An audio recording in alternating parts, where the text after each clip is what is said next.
suis content de revenir avec vous. C'est bon signe. Hein? Même si on serait bien resté encore un peu en Espagne. En tout cas, vous avez le bonjour du pasteur là-bas, Ricardo et Rebecca, sa femme. Donc voilà, on a l'occasion de partager quelques moments là-bas avec eux. Donc peut-être qu'un jour ils viendront ici en France, on ne sait pas, on verra bien. En tout cas, voilà, on peut prier pour eux là-bas, pour l'église là-bas également. Je voudrais aussi, avant de commencer, remercier tous ceux qui nous ont remplacés ici. Alors, je ne donnerai pas de nom pour n'oublier personne, je veux juste vous dire merci. Voilà, merci d'avoir été présent aussi. Parce que souvent, quand le pasteur n'est pas là, les autres ne sont pas là non plus. Donc celui qui prêche, il prêche presque tout seul. Donc voilà. En tout cas, merci pour avoir été là, merci d'avoir fait la musique. C'était la musique? Super, elle a très très bien choisi. Ça aurait été pire, ça aurait pu être pire. Bon. Mais chaque année, on s'améliore. Voilà. Donc on est là pour ça d'ailleurs, d'avancer petit à petit, de s'améliorer. Voilà. Donc en principe, on se voit pour le petit déjeuner dans 15 jours. Non. Bon, écoutez, on fera ça pour la prédication. Ok? D'accord? Voilà. Comme ça, on va en parler de tout ce qu'on va parler pendant ce petit déjeuner. En tout cas, je vous invite à ouvrir vos Bibles dans 2 Timothée, chapitre 2. 2 Timothée, chapitre 2, versets 1 à 7.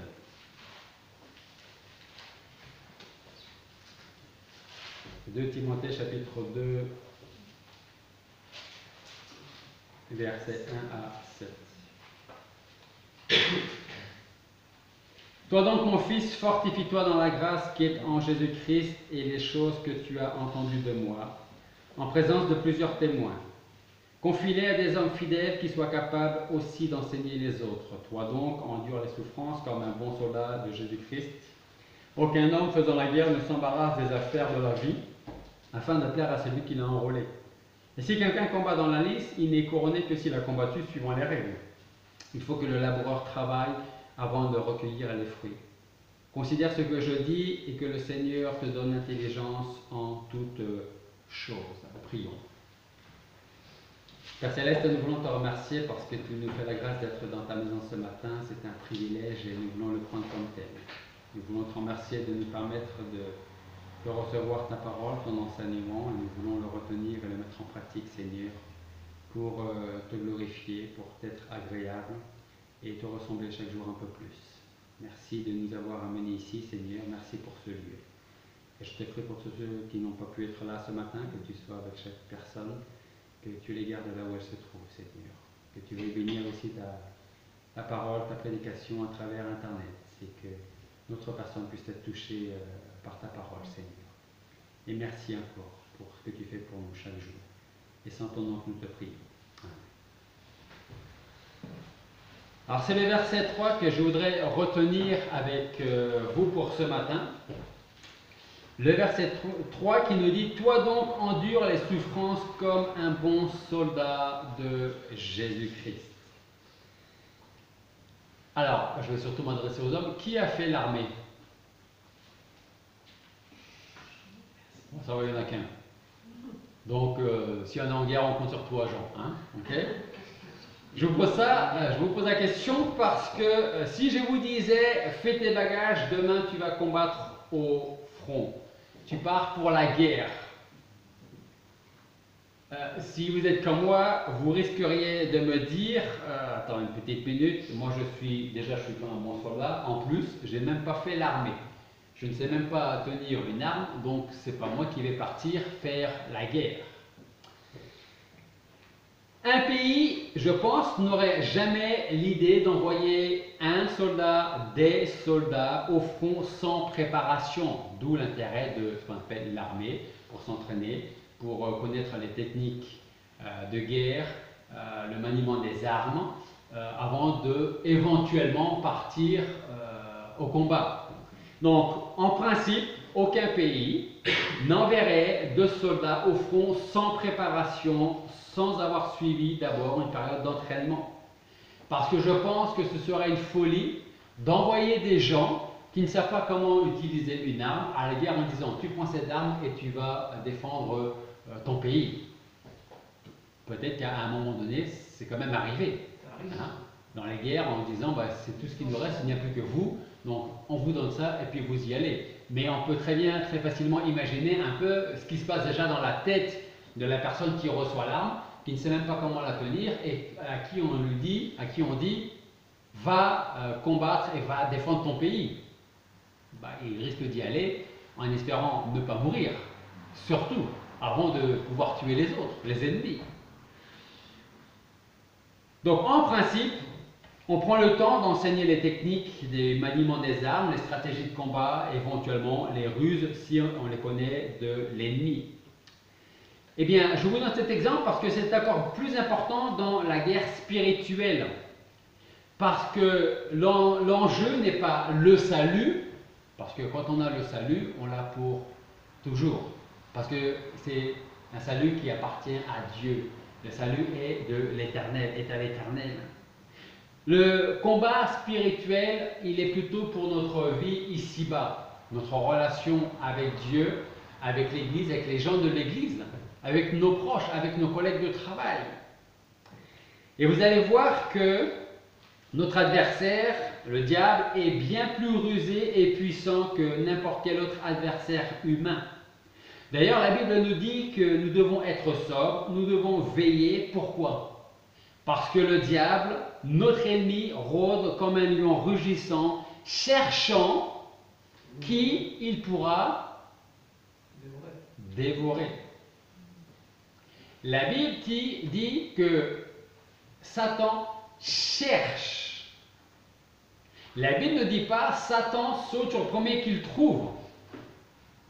Parce que Satan va chercher qui, à un moment dans sa vie spirituelle, est le plus faible. Et ça, on le voit quand vous regardez les émissions un peu animalières, les reportages animaliers où on vous explique que le lion, enfin, les fauves, les fauves cherchent la proie la plus faible. Pas celle qui court plus vite que celui qui a envie d'attaquer, mais la proie la plus faible. Eh bien, Satan fait exactement la même chose. Il cherche, il attend. C'est pour ça que la Bible le compare à un lion. Parce que le lion ou la lionne sont très intelligents. Ils n'arrivent pas en sautant, en disant « j'arrive, préparez-vous ». Il cherche, il attend, il rôde, il veille. Et dès qu'il a vu la proie, à ce moment-là, il bondit. La Bible nous dit que le diable connaît toutes nos stratégies. La Bible nous dit que c'est malheureusement un expert dans le maniement de ses armes à lui. Et si on entraîne les soldats pendant quelques années pour partir à la guerre, Satan a 6000 ans d'expérience dans son travail. Alors vous imaginez bien qu'il est bien plus malin, plus rusé que n'importe qui d'entre nous. C'est pour ça qu'il veille et qu'il rôde en attendant de pouvoir. En fait, Satan sait exploiter nos faiblesses. Et il sait aussi que c'est dans la prière que se gagne la guerre spirituelle. Et très certainement, lui aussi doit connaître ce passage que je vous invite à chercher en Éphésiens, chapitre 6, à partir du verset 10. On va lire ce passage. Et je pense que Satan connaît très bien ce passage en Éphésiens chapitre 6, à partir du verset 10 jusqu'au verset 18. Ce passage nous dit, c'est Paul qui parle là, il dit « Au reste, mes frères, fortifiez-vous dans le Seigneur et par sa force toute puissante. Revêtez-vous de toute l'armure de Dieu afin que vous puissiez tenir ferme contre les artifices du diable. Car ce n'est pas contre la chair et le sang que nous avons à combattre, mais contre les principautés, contre les puissances, contre les princes des ténèbres de ce siècle, contre les puissances spirituelles de la méchanceté dans les lieux célestes. C'est pourquoi prenez toutes les armes de Dieu afin que vous puissiez résister dans le mauvais jour et qu'ayant tout surmonté, vous demeuriez ferme. Soyez donc fermes, vos reins saints de la vérité, revêtus de la cuirasse de la justice, les pieds chaussés du zèle de l'évangile de la paix. Prenons par-dessus tout le bouclier de la foi par le moyen duquel vous pourrez éteindre tous les traits enflammés du malin. Prenez aussi le casque du salut et l'épée de l'esprit qui est la parole de Dieu. Prions, verset 18, en tout temps par l'esprit, par toutes sortes de prières, de supplications, et veillant à cela en toute persévérance, et priant pour tous les saints. En fait, vous savez ce que Satan va tenter de faire? Il ne va pas forcément nous tenter de ne pas venir à l'église. On va certainement venir à l'église. Mais ce qu'il va s'exercer à faire, c'est qu'une fois qu'on sera parti de l'église, on aura oublié ce qu'on a entendu à l'église. J'ai presque envie de vous demander quel était le thème de la prédication de la semaine dernière. Mais je ne vous demanderai pas parce que si je le sais quand même, parce que j'ai vu. Mais voilà, Satan fait en sorte que nous puissions oublier, ou en tout cas ne pas retenir, ce que nous avons pu entendre ce matin. En fait, il va aussi faire autre chose. Il va tenter de nous décourager de prier. Et s'il réussit, il a gagné la bataille. Si on lui prête oreille et si on croit tout ce qu'il veut nous dire, ou tenter de nous dire, alors la prière pour chacun d'entre nous va devenir comme un exercice pénible, déprimant, voire peut-être même condamnant. Dans le sens où il va nous faire croire que moi, à ta place, je ne prierai pas. Parce que de toute manière, vu la vie que tu mènes en ce moment, je ne suis pas certain que Dieu t'écoute ou qu'il ait envie de t'écouter, et encore moins qu'il ait envie de te répondre.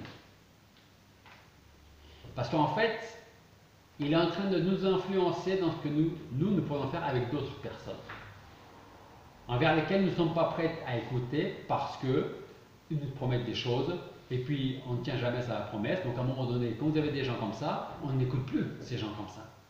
Et quand on promet à Dieu de marcher dans sa voie, de lire sa parole, de prier, et puis que malheureusement, on ne pratique pas aussi souvent qu'on le devrait, la prière deviendrait quelque chose pour nous de condamnable, dans le sens où on va se dire: j'ai promis ça à Dieu et je ne tiens pas mes promesses. Donc qu'est-ce que je fais? Je prie, je ne prie pas. Il faut se souvenir de qui se trouve derrière. Alors, que peut-on faire face à des pensées négatives venant du diable, ou si nous sommes tentés?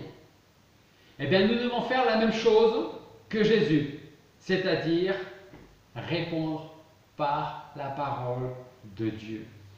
Et pour le faire efficacement, on a besoin de s'entraîner à bien maîtriser le maniement de l'épée de l'esprit qui est la parole de Dieu, comme on vient de le lire dans le passage d'Éphésiens. Et mon but ce matin est simple, c'est de vous encourager à prier, et pour ce faire, j'aimerais regarder donc avec vous quelques raisons de prier basées sur la Bible. Alors la première raison, la plus évidente,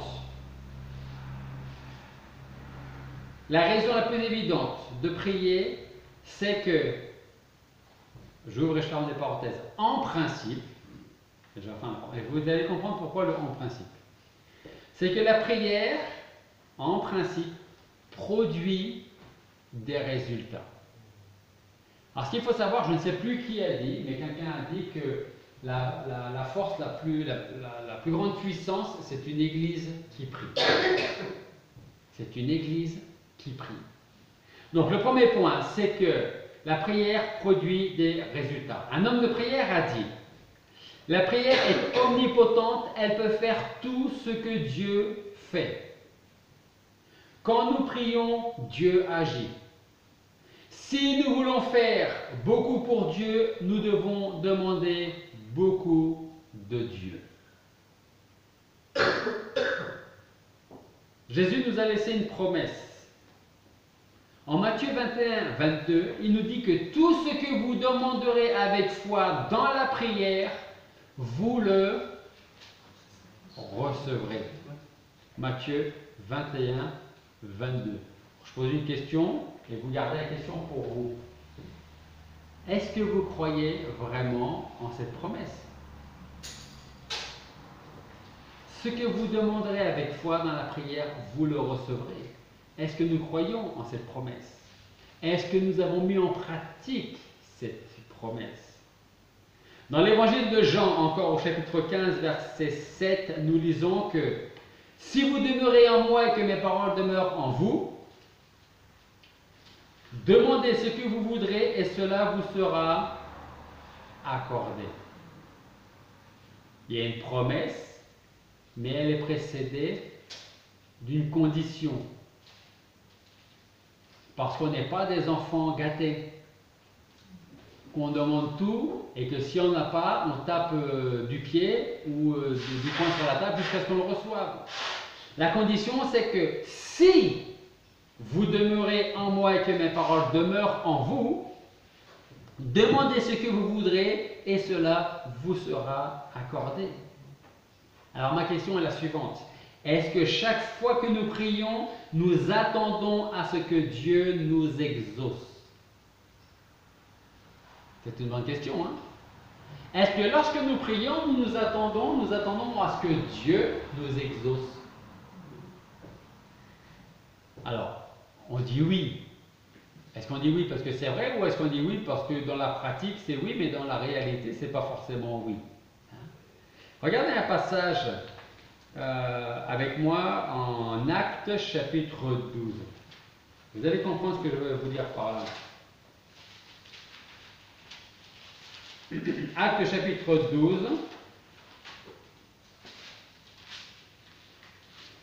À partir du verset 5.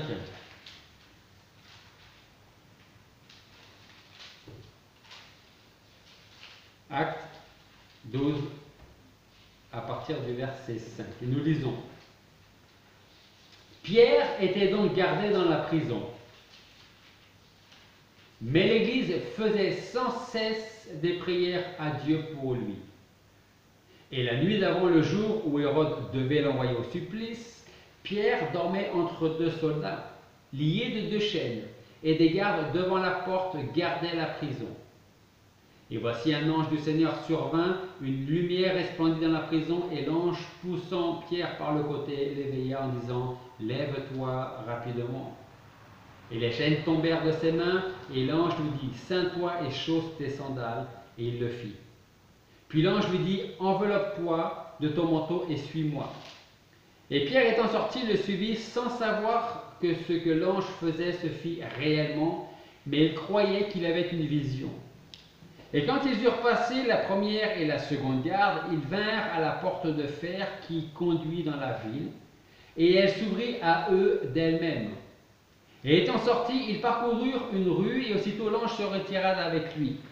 Et Pierre étant revenu à lui, dit « Maintenant je sais certainement que le Seigneur a envoyé son ange, et qu'il m'a délivré de la main d'Hérode et de tout ce que le peuple juif attendait. » Et s'étant reconnu, il alla à la maison de Marie, mère de Jean, surnommé Marc, où plusieurs personnes étaient assemblées et priaient. Quand il eut frappé à la porte d'entrée, une servante nommée Rhode s'avança pour écouter. Et ayant reconnu la voix de Pierre, de la joie qu'elle en eut, elle n'ouvrit point le porche, mais elle courut annoncer que Pierre était devant le porche. Et ils lui dirent « Tu es folle ». Mais elle assurait que la chose était ainsi, et lui dirent « C'est son ange ». Cependant Pierre continuait à frapper, et quand ils eurent ouvert, ils le virent et furent ravis hors d'eux-mêmes. Alors plusieurs points. Pierre est en prison, et vous avez ici l'Église qui prie. Pourquoi? Pour qu'il soit libéré. Ou peut-être au moins que s'il est en prison, au moins il ne soit pas exécuté. Donc l'Église est en train de prier. Pierre est en prison, l'Église est en train de prier. Dieu répond à la prière. Mais les gens de l'Église ne le savent pas encore et ils sont encore en train de prier. Même Pierre, à un moment donné, il pense qu'il a une vision, peut-être qu'il pense qu'il rêve, et puis Ben, l'ange le laisse et puis là il réalise qu'il est en dehors. Il va frapper à la porte et une nommée Rhodes ou Rose selon les versions que vous avez s'avance pour écouter et elle reconnaît la voix de Pierre. Donc elle est tellement contente qu'elle ne pense même pas à ouvrir la porte. Elle va prévenir les autres, ceux qui sont peut-être même encore en train de prier. Et qu'est-ce qu'ils disent?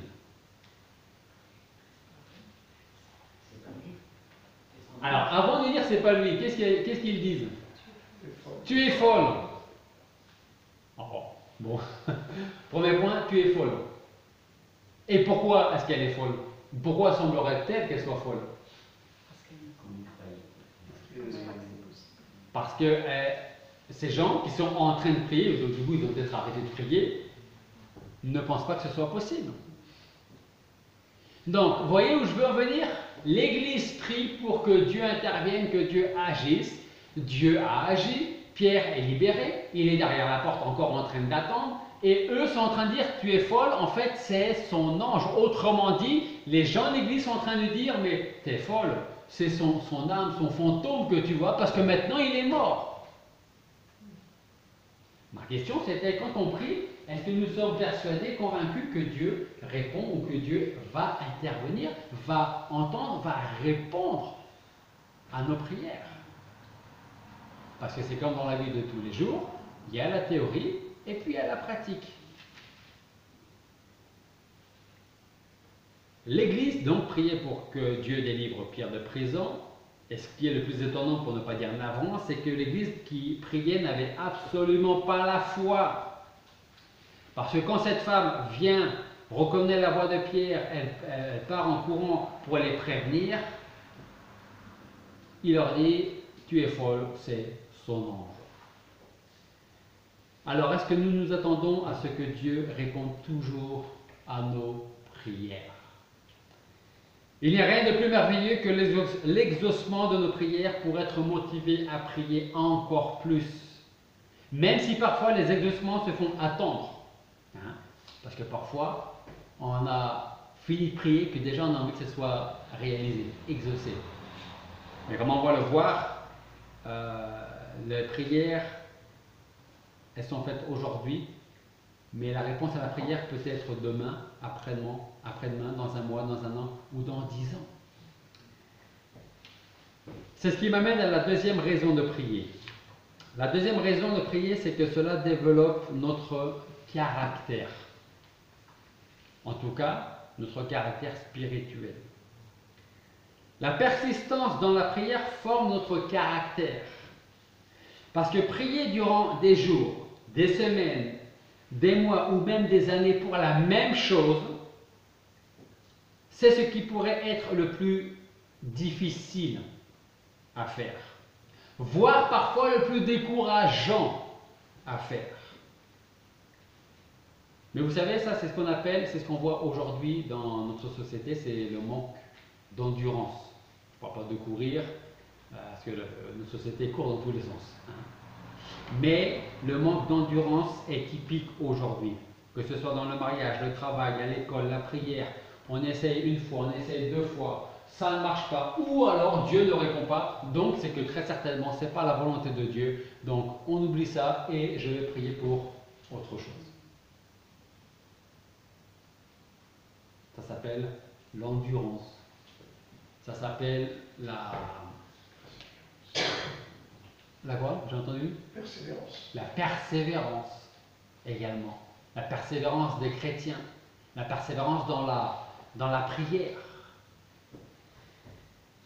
Luc chapitre 18 verset 1 nous enseigne qu'il faut toujours prier et ne jamais se relâcher. C'est pas Paul qui disait prier sans cesse, hein? C'est le verset le plus court de la Bible. Prier sans cesse est le verset le plus court de la Bible et certainement le plus compliqué à mettre en œuvre dans la durée.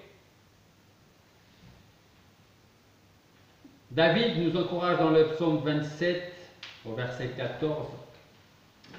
Psaume 27 verset 14. David nous encourage et il nous dit, compte patiemment sur le Seigneur. Ressaisis-toi, reprends courage, oui, compte patiemment sur le Seigneur. La troisième raison de prier, c'est que la prière est un acte d'adoration qui glorifie Dieu. La prière est un acte d'adoration qui glorifie Dieu. Quand Dieu, dans sa grâce, intervient en notre faveur, sans qu'on lui demande en plus, cela peut passer inaperçu et de ce fait, il ne reçoit pas forcément de notre part la gloire qui lui est due. Parce que je pense qu'on a pu réaliser depuis le moment où on est venu au Seigneur, et même avant qu'on vienne au Seigneur, comment il nous a conduits à lui.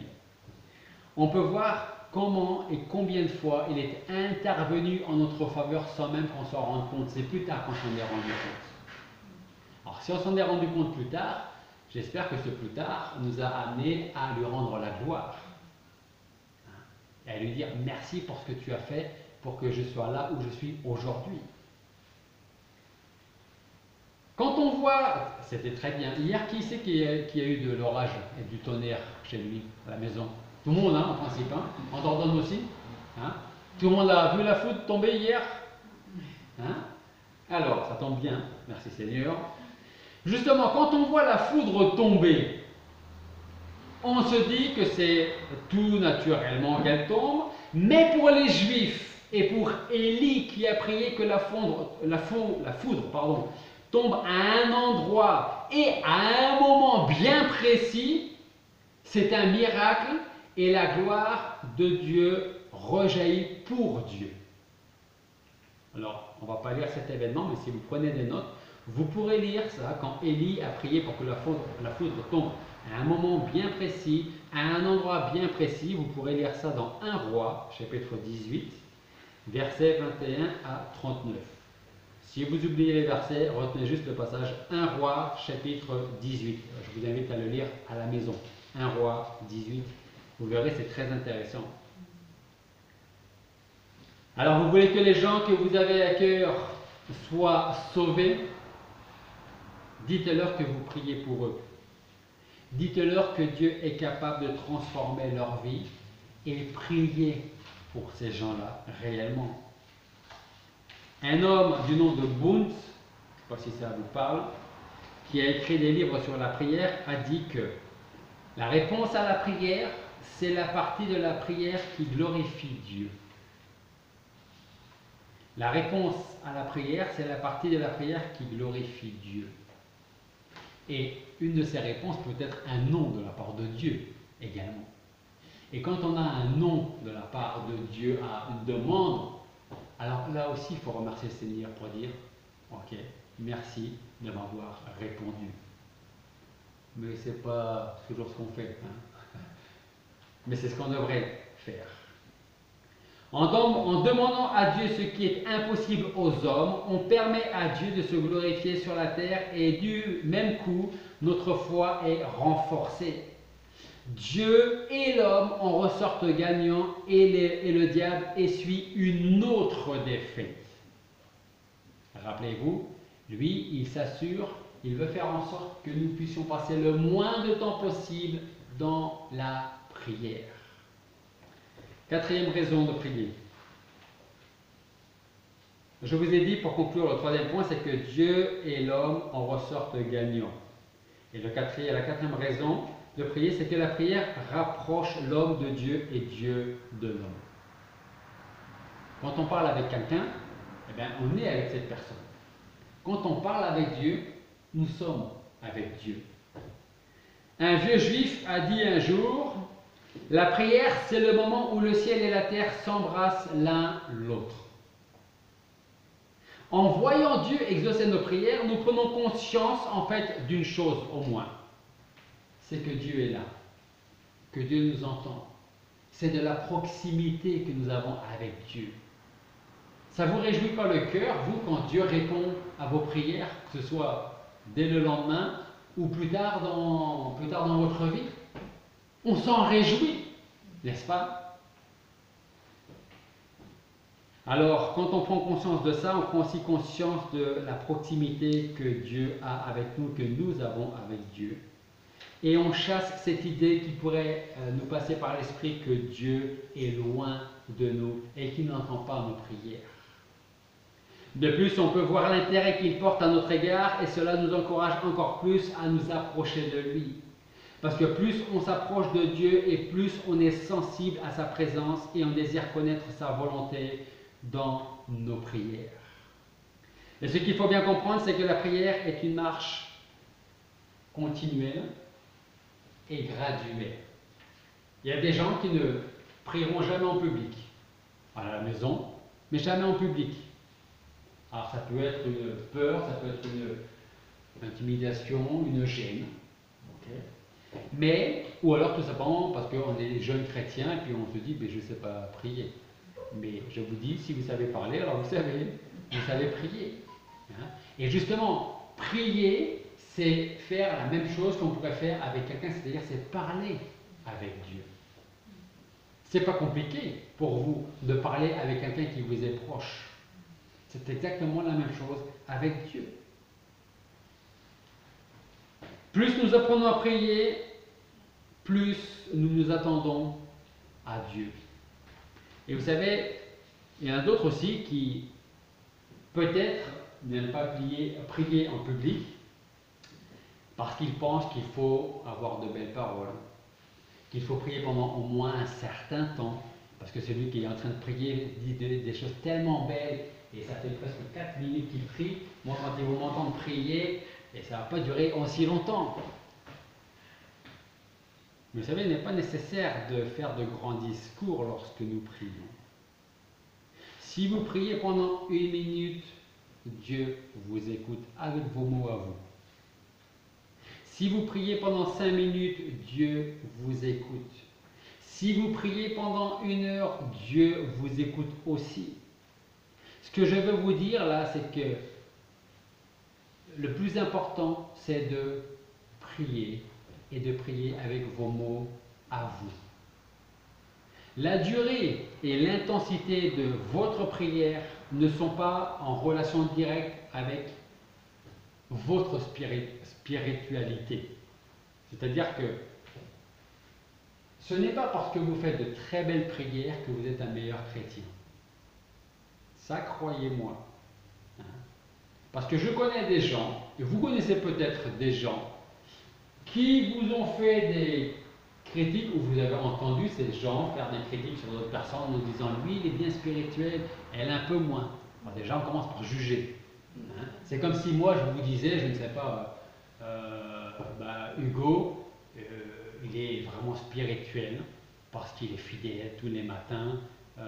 Par contre, Jean, comme il n'est pas là toutes les semaines, lui je pense qu'il est moins spirituel. Et puis en plus j'ai moins de relations avec lui qu'avec Hugo. Puis comme Hugo travaille à l'hôpital, donc j'ai plus d'affinité avec Hugo. Oui, je veux en venir. Et ces mêmes personnes, combien moi j'en connais, qui étaient les premières à critiquer et qui aujourd'hui ne sont même plus dans aucune église. Ils veulent vous dire comment vivre votre vie chrétienne, ils vous jugent sur votre manière peut-être d'être, de parler, de vous habiller, de prier peut-être, de chanter même peut-être. Mais ce n'est pas le meilleur exemple. Donc je vous dis ça parce que la durée et l'intensité ne sont pas en relation directe avec votre spiritualité. En fait, votre prière va dépendre beaucoup plus souvent de vos circonstances, des circonstances pour lesquelles vous priez. Quand Jésus a passé une nuit complète à prier, c'est parce que le lendemain, il devait choisir 12 apôtres. Vous avez déjà passé toute une nuit à prier? Ça peut être difficile, ça peut paraître long. Mais je vous dis ça parce que le Seigneur n'a pas passé toutes ses nuits à prier, parce que lui aussi avait besoin de dormir et de se reposer. Ça m'amène à la 5e raison de prier. C'est que la prière nous aide à connaître Dieu davantage. Un homme de Dieu a dit, le plus grand résultat de la prière n'est pas la délivrance du mal ou l'obtention d'une chose désirée, mais la connaissance de Dieu. Toute vraie prière cherche Dieu premièrement. Cherche la volonté de Dieu premièrement. Parce que quand nous demandons quelque chose au Seigneur, nous devrions lui demander en disant « si tu veux ». Et je repense toujours à ce lépreux, et ça me fait penser, c'est la même chose dans la prière, comme c'est la même chose pour le salut. Quand ce lépreux sait très bien que Jésus peut le guérir complètement et le soigner complètement. Mais il vient au Seigneur en disant « si tu veux ». Il ne dit pas « si tu peux », il dit « si tu veux ». Parce que je sais que tu es capable. Si tu veux, si c'est ta volonté, fais en sorte, permets-moi d'être guéri totalement. Donc quand nous prions, que ce soit pour remercier le Seigneur, pour lui demander quelque chose, cherchons d'abord la volonté de Dieu et la gloire de Dieu. Jean chapitre 17, verset 3. Je vous invite à chercher ce passage. Jean 17, 3, et puis après on va aller en Romains 8, 26. Jean 17, 3 et Romains 8, 26.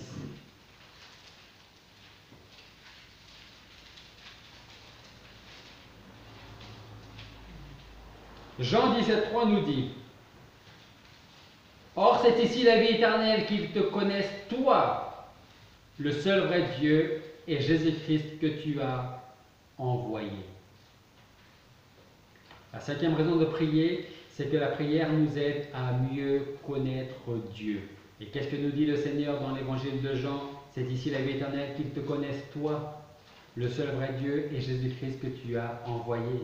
C'est par la prière qu'on reçoit le meilleur avant-goût de la vie éternelle. Être en relation avec Dieu. Et même si nos yeux ne voient pas le Seigneur, notre cœur devrait le voir. Savoir qu'il est là près de nous. Et un jour, nos yeux le verront. Et alors, vous verrez que la prière deviendra quelque chose de... On appellera peut-être même plus à la prière d'ailleurs, puisqu'on parlera directement, les yeux dans les yeux, avec le Seigneur. Romains chapitre 8, verset 26 nous dit aussi: Et même aussi l'Esprit nous soulage dans nos faiblesses, car nous ne savons ce que nous devons demander pour prier comme il faut. Mais l'Esprit lui-même intercède pour nous par des soupirs qui ne se peuvent exprimer. Vous voyez, même si vous avez du mal à prier, l'Esprit de Dieu nous aide à prier et à demander les bonnes choses. Si nous avons vraiment le désir de connaître Dieu plus personnellement, alors nous passerons obligatoirement plus de temps dans la prière avec lui. Le 6e point, c'est que la prière rapproche l'homme de la personne pour laquelle on prie.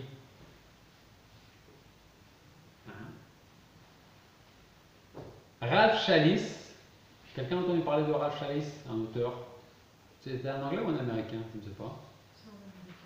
Bon, il parle anglais en tout cas. Ralph Challis a dit: plus tu pries pour un homme, plus tu l'aimes. Alors, essayez d'imaginer, plus tu pries pour quelqu'un que tu n'aimes pas, hein?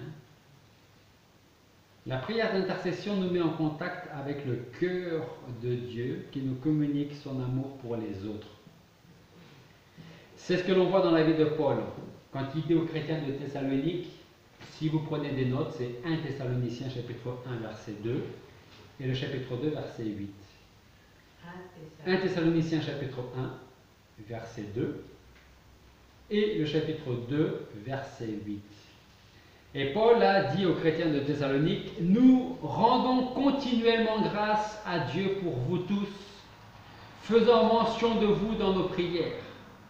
Nous aurions voulu, dans notre vive affection pour vous, non seulement vous donner l'évangile de Dieu, mais encore nos propres vies, tant vous nous étiez devenus chers. Priez pour un frère pendant un moment, un frère, une sœur, et vous verrez que votre amour pour lui, pour elle, va grandir. Et essayez cela avec ceux avec qui vous avez le plus de mal. Et vous verrez combien et comment votre cœur va changer.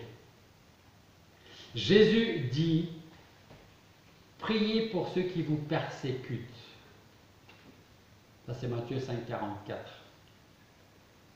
Priez pour ceux qui vous persécutent. Le résultat de cette prière, c'est que vous allez les aimer et vous allez pouvoir surmonter le mal par le bien. C'est ainsi que Jésus a prié sur la croix. Vous vous rappelez? La première chose qu'il a dit, c'est quoi? Père, pardonne-leur, car ils ne savent pas ce qu'ils font.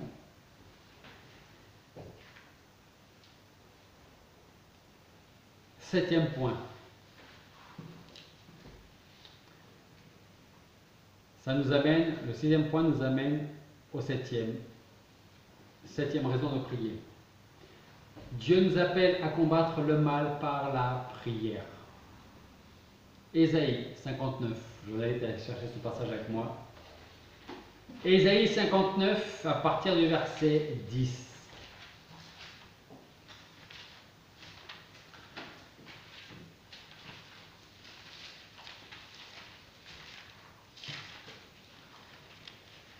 Ésaïe 59,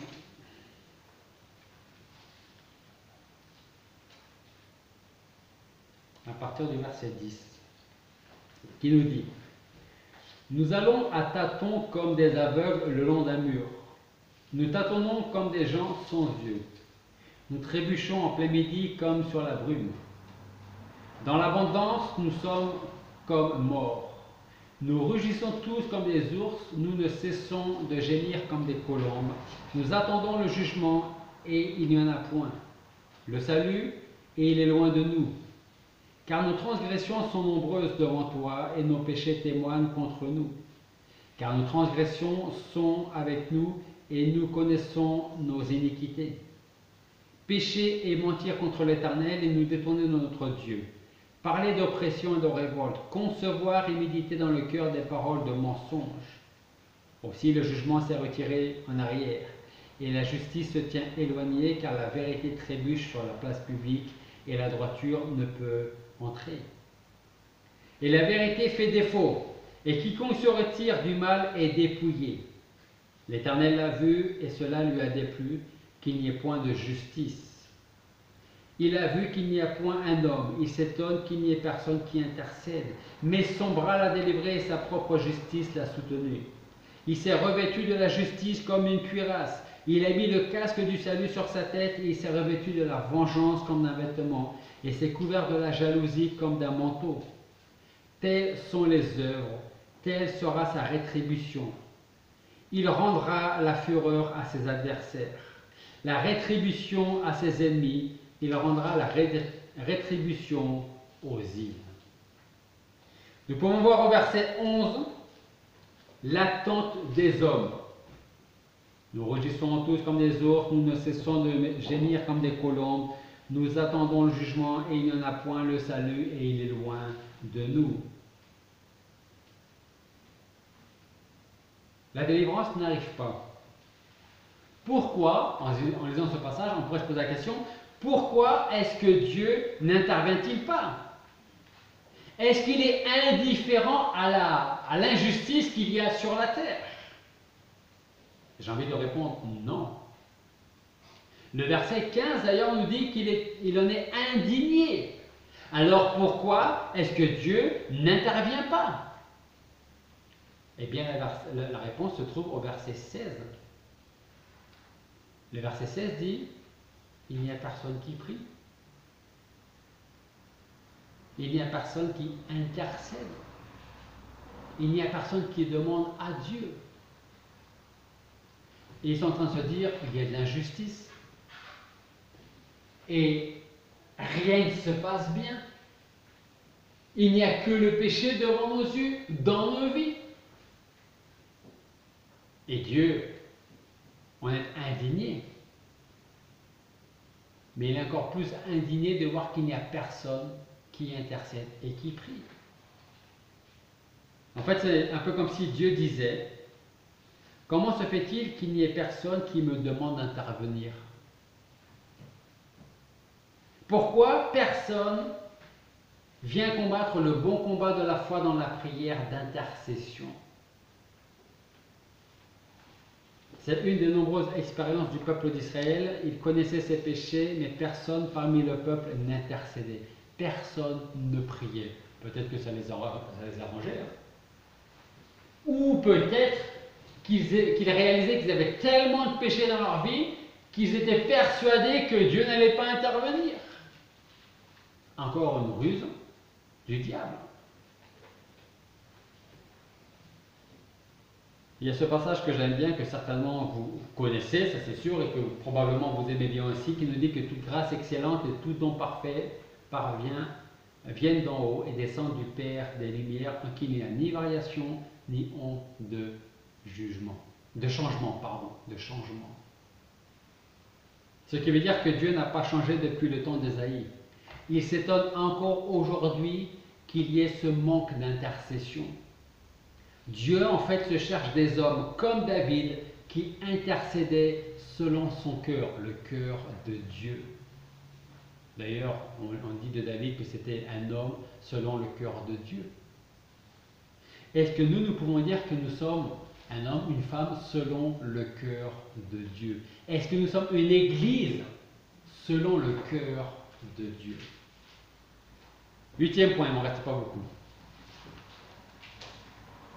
La 8e raison de prier, c'est que la prière nous rappelle notre dépendance de Dieu.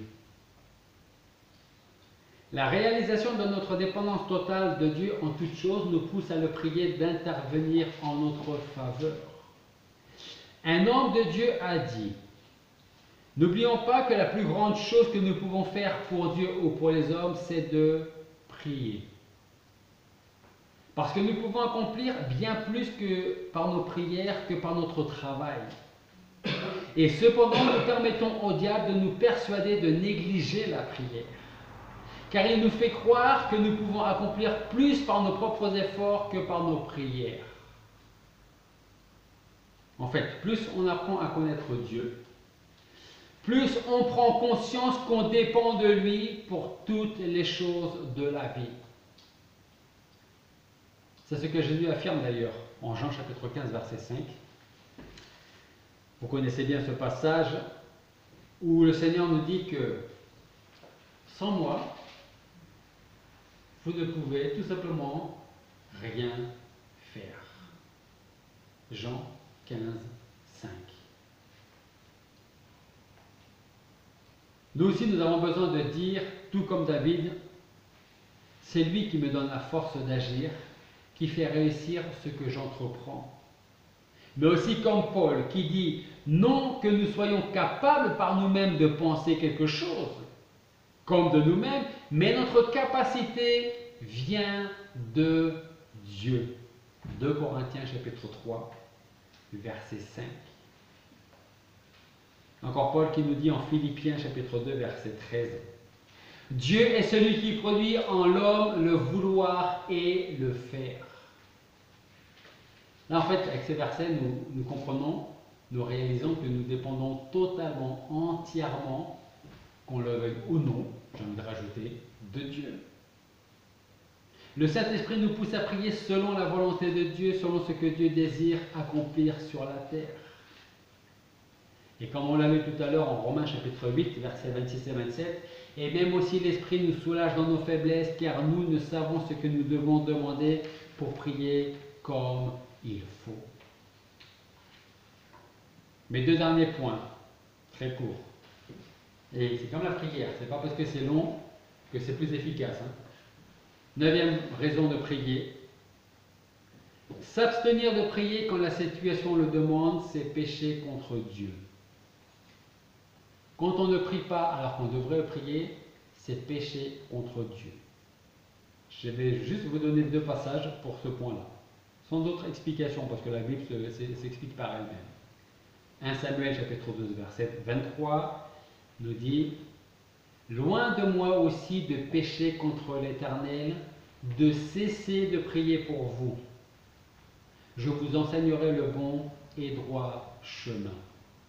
Et Jacques ajoute dans Jacques 4 verset 17, il dit: celui qui sait faire le bien et qui ne le fait pas commet un péché. Est-ce que prier c'est faire le bien? Oui. Je vois que vous faites ça parce que oui, avec le masque c'est pas, on voit pas beaucoup, mais au moins comme ça on voit que prier c'est faire le bien. Et Jacques dit: celui qui sait faire le bien et donc prier et qui ne le fait pas commet un péché. 10e et dernier point, à peine plus long. Prier, c'est surmonter nos faiblesses. Prier, c'est surmonter nos faiblesses. Comme Jésus le disait à ses disciples, veillez et priez car l'esprit est bien disposé mais la chair est faible. Ça c'est Matthieu 26, 41. Dans Romains chapitre 7, Paul dit que le péché est plus fort que notre chair et qu'il nous fait faire ce que nous ne voulons pas malgré notre bonne disposition. C'est pour cela qu'il nous faut veiller et prier pour avoir la victoire sur l'ennemi. Je vous rappelle que ce 10e point, prier, c'est surmonter nos faiblesses. Alors comme David le décrit dans le psaume 27, nous serons des soldats courageux et bien entraînés au combat. Si donc vous êtes chrétien, un chrétien qui prie, alors je vous encourage à persévérer dans la prière. Mais si vous êtes un chrétien qui ne prie que très rarement, alors je voudrais vous encourager à prier plus encore.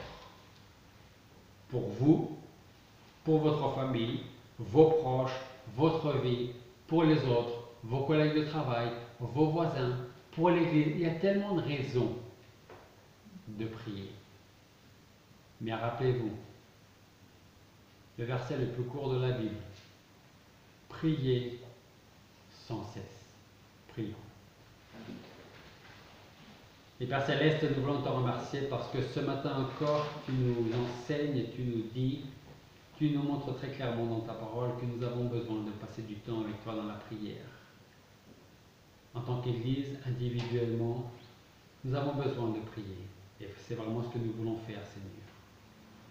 Alors je veux te prier pour que tu nous conduises, tu nous enseignes, tu nous encourages à ne pas baisser les bras, à persévérer, à continuer, à nous attendre à toi, et aussi et surtout te rendre toute la gloire. Nous voulons te remercier pour ce que tu fais pour nous chaque jour, ce que tu as déjà fait, ce que tu fais, et ce que tu feras encore. Et Seigneur, nous voulons surtout te remercier parce qu'un jour nous serons avec toi à la maison. Et alors nous pourrons passer l'éternité à te parler, à te voir et être en ta présence. Fais de nous des chrétiens qui prient. Fais de nous une église puissante par la prière. Et que nous puissions te rendre toute la gloire en cherchant à faire ta volonté, jour après jour. Et c'est en ton nom que nous te prions. Amen.